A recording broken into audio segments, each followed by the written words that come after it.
Hey everyone, it's Angela, and today we're making my homemade yellow sheet cake with chocolate ganache topping. You can add any frosting you want, but I do love this combo. We're going to start out with these ingredients for the cake and then those ingredients for the ganache topping. And while we're getting everything going, the oven is preheating to 350 degrees, and I have a 9 by 13 pan already greased with butter.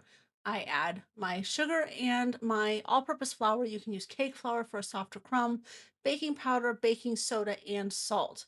I'll whisk these together so that they're really well combined before adding the wet ingredients. Next, I'll add milk and then sour cream, as well as some cooking oil and vanilla extract.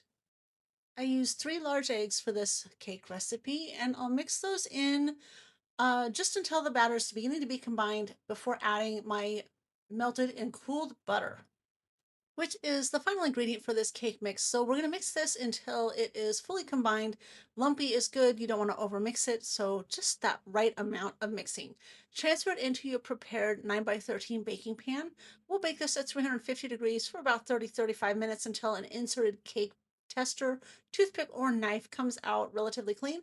A few crumbs are good, but if you have a bit of batter, throw it back in the oven for a few minutes. Once your cake is out of the oven and cooling, you want to make sure it is fully cooled before we add the chocolate ganache.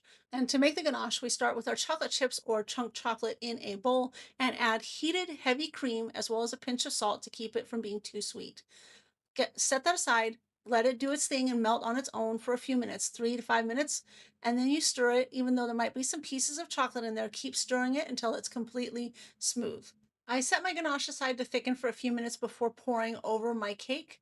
And once it's ready, I just pour it till it makes an even layer over my baked cake. You can see that nice consistency there. It's not too runny.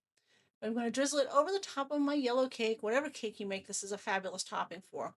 I just spread it until it's smooth after I've drizzled it over like this, and then I set it aside for about 10 to 20 minutes to let that ganache thicken up even more.